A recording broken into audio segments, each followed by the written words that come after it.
Welcome to our channel Avani's love story. Vennela హరినారాయణతో, మామయ్య మీరు ఈ పెళ్ళిని ఆపుతానని నాకు చెప్పారు కదా, కానీ వాళ్ళు నన్ను చంపేస్తానని, పెళ్లి చేసుకుని నా ఆస్తి రాయించుకొని నన్ను పిచ్చిదాన్ని చేస్తానని చెప్తున్నారు మామయ్య అని ఏడుస్తూ హరినారాయణ గారిని హత్తుకుంది వెన్నెల. వెన్నెలని హరినారాయణ గారు ప్రేమగా వెన్నెల తల నిమురుతూ చిట్టి తల్లి అని ప్రేమగా పిలిచారు. వెన్నెల ఏడుస్తూనే చిన్న పిల్లల ఎక్కిళ్ళు పెడుతూ తన తలను పైకెత్తి, నువ్వు కనుక ఈ పెళ్ళి నాపకపోతే నేను ఖచ్చితంగా అమ్మా నాన్న దగ్గరికి వెళ్ళిపోతాను మామయ్య అని అంటూ వస్తున్న కన్నీళ్లను తుడుచుకుంటూ చెప్పింది వెన్నెల. హరినారాయణ గారు చిన్నగా నవ్వి, నా వెన్నెల తల్లి అంత పెద్దదైపోయిందా? పొరపాటును కూడా ఇలాంటి మాటలు రాకూడదు.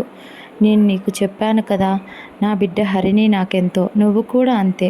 అలాంటిది నీ జీవితం నాశనం అవుతుంటే నేను ఊరుకుంటానా తల్లి? వాళ్ళ కరెక్ట్ మొగుడిని దించాను, నేను సెట్ చేశాను.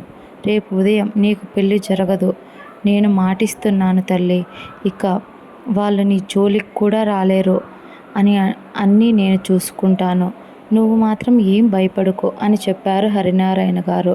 వెన్నెల వెలిగిపోతున్న కళ్ళతో, నిజమా మామయ్య అని అడుగుతూ హరినారాయణ గారు పక్కనే ఉన్న ఆయన భార్య భైరవి వైపు చూసి ఒక్కసారి చూసి, నీకు మీ మామయ్య మీద అంత నమ్మకం లేదా బంగారం? మీ మామయ్య నిన్ను అలా చేస్తూ ఉంటే తట్టుకోగలడా? ఇలా కన్నీళ్లతో చూస్తూ తట్టుకోగలడా? ముందు ఆ కన్నీళ్లు తుడుచుకో, రేపటితో నీ బాధలన్నీ తీరబోతున్నాయి. ఇదొక్కటి మాత్రం గుర్తుపెట్టుకో, ఇంకా భోజనం చేద్దాం రా అని అన్నారు. కానీ వెన్నెల, లేదు మామయ్య, నేను ఇంటి దగ్గర తిన్నాను అని చెప్పింది. దానికి హరినారాయణ గారి భార్య భైరవి, ఆ పెట్టింటుందిలే ఆ రాక్షసి, నీకు కొంచెమైనా భోజనం ఇచ్చుంటుందా? రాక్షసులు అసలు వాళ్ళెలా మనుషులై పుట్టారో ఏంటో నాకు అస్సలు అర్థం కావడం లేదు.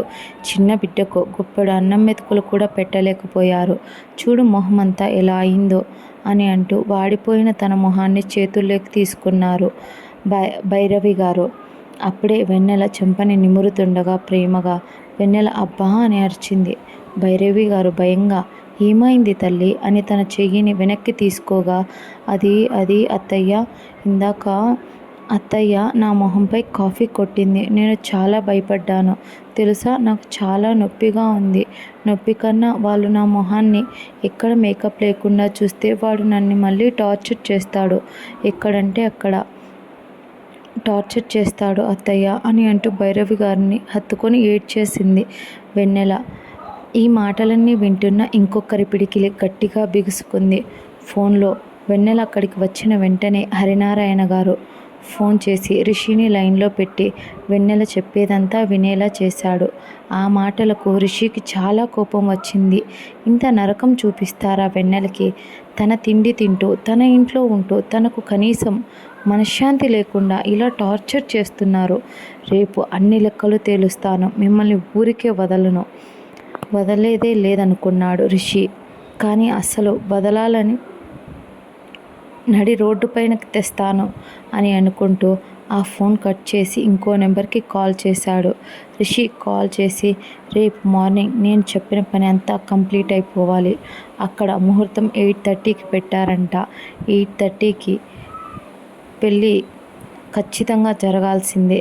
అది వాళ్లకు జరగాలి. ఆ పెళ్ళి వాళ్ళని నడి రోడ్డుపై అందరితో రాళ్లతో కొట్టించాలి. తనని టార్చర్ పెట్టినట్టు వాళ్ళని కూడా టార్చర్ పెట్టి ఊరి నుంచి గెంటేయించాలి అని అన్నాడు రిషి. అటువైపు ఉన్న వ్యక్తి, ఎస్ సార్, మీరు చెప్పిందంతా రెడీ చేసి ఉంచాను, మార్నింగ్ అక్కడికి వెళ్ళిపోదాం అని చెప్పి రిషికి గుడ్ నైట్ చెప్పి పెట్టేశాడు అతను వెన్నెలకు.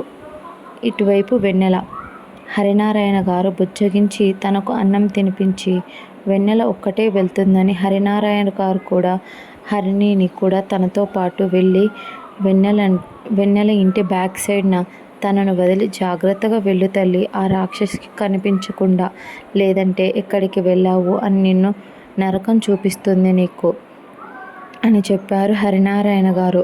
హరిణి కూడా వెన్నెలను హత్తుకొని జాగ్రత్త జాగ్రత్త అని చెప్పింది. నాన్న చెప్పారు కదా ఆ పెళ్ళి జరగదని, కాబట్టి నువ్వు భయపడకు, రేపు మనం ప్రాబ్లం అంతా సాల్వ్ అవ్వనిచ్చి మనం మళ్ళీ కాలేజ్కి వెళ్ళొచ్చు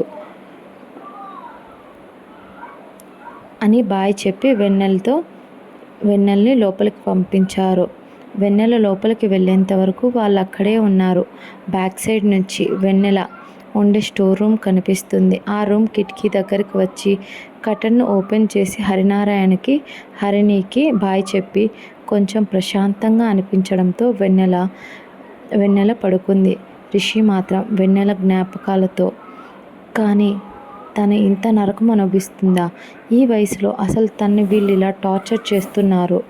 ఒకవేళ నేను ఇదంతా క్లియర్ చేసి తనని నాతో పాటు అక్కడికి తీసుకెళ్ళినా అక్కడ నా కుటుంబంలో కూడా మా అమ్మ నాన్న తప్ప ఇంకెవరు తనని యాక్సెప్ట్ చెయ్యరు. ఇక్కడ ఫేస్ చేసినట్టు మళ్ళీ తను ప్రాబ్లం ఫేస్ చేయాలి. అప్పుడు ఏం చేయాలి? నేను నాతో ఉంచుకోలేను. ఎందుకంటే తనని నేను చూస్తుంటే నాకే తెలియకుండా తన విషయంలో మెల్ట్ అవుతున్నాను. ఎవరి విషయంలోనూ ఇన్ని రోజులు ఎవరిని పట్టించుకొని నేను తనని కాపాడడానికి అక్కడి నుంచి ఇక్కడి దాకా రప్పించింది. తనని కాపాడి వెళ్ళిపోదామా అనుకుంటే తనని వదిలి వెళ్ళాలి అనిపించడం లేదు. అలాగని నాతో తీసుకెళ్తే అక్కడ కూడా రాబందులు పోరు. అలాగని నా దగ్గర కూడా ఉంచుకోలేను. ఇలాంటి సవాలక్ష ఆలోచనలతో నిద్రలోకి జారుకున్నాడు రిషి. ఇదండి రొమాంటిక్ హీరో పార్ట్ 6. సారీ అండి లేట్గా అప్డేట్ ఇచ్చినందుకు. ఇంకా డైలీ యూట్యూబ్లో అప్లోడ్ చేస్తాను. దీనితో పాటు డెవిల్స్ ఆఫ్ రొమాన్స్ పావతో కలిసిన నా బంధాన్ని కూడా రేపు అప్లోడ్ చేయబోతున్నాను. చూసి ఎలా ఉందో చెప్పేయండి. And bye guys.